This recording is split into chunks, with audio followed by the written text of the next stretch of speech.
This question's for Johnny. How did you like being a judge on the Next Great American Band? And would you ever consider being a judge for American Idol? Well, let's see. I would never do that again. I'm really happy the show got canceled, and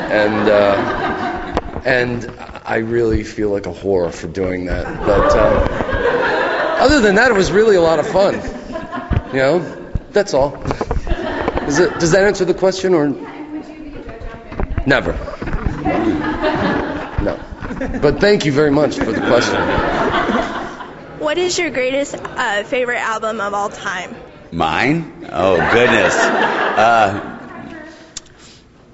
Man, see, now that's a hard question. That's sort of like I have many albums that I'm a man of many moods, and I enjoy many things. And a few T-shirts. Yeah. No, I don't know. You know, I mean, I like. I don't know. That's like such a difficult question. Top 5. I don't know. Top 5. Top 5. Oh God, I don't know. What is wrong with us? Okay. No, it's hard. We're gonna continue the next guy. I'll just say David Bowie, Ziggy Stardust. There you go. Okay. I don't have a favorite record. I love all music. Yeah. See. I hate music. I don't like sports either. But I do like free stuff. So if you have anything you want to give me. Describe your worst concert experience as a band. Might be tonight.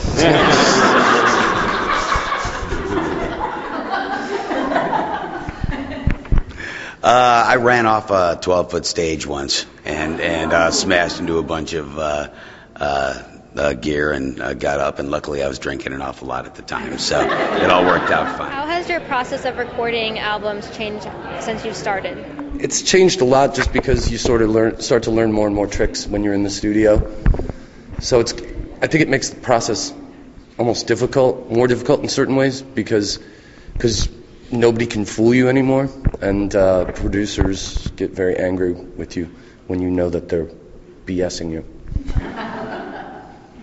Okay, well, thanks.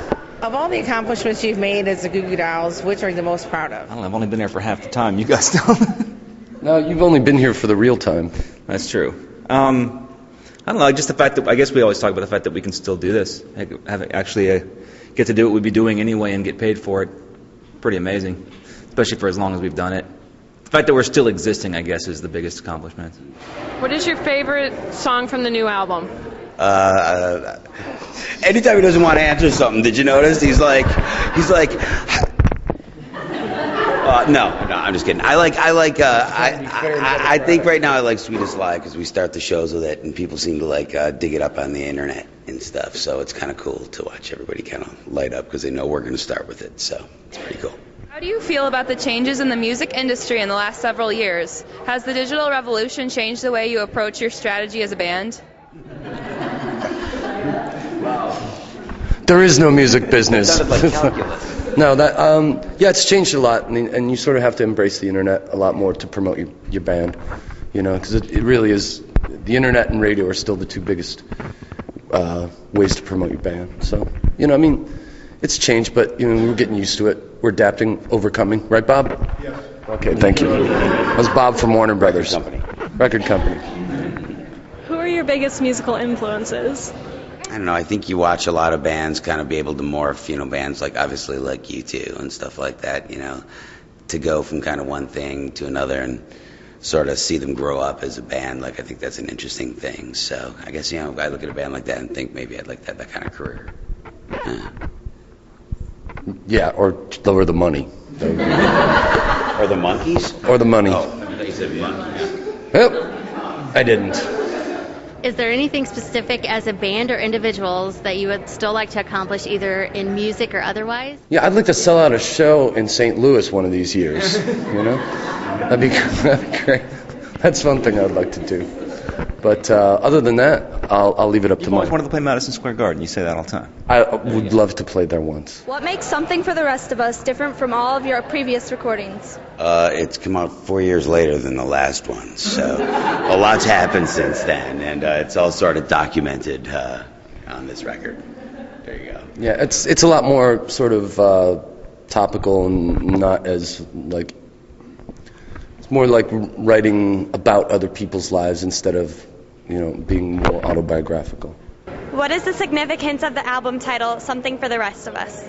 It was just came up with it sort of because it's not an album for it's not like a hyper pop album, and it's not like a blatant sort of quote unquote punk rock statement. It's just something for everybody else, everybody else who wants to. Yeah, so much stuff gets pigeonholed into this or that, and everybody's supposed to be one specific thing. So when Johnny came up with the title, I think it was just saying, what about everybody else? Most bands from the late 80s or 90s are no longer around. How do you think the Goo Goo Dolls have been able to survive and stay relevant? A lot of bands from that time are not around anymore. I don't know. It's a lot, probably just mostly luck, and trying to work as much as we can.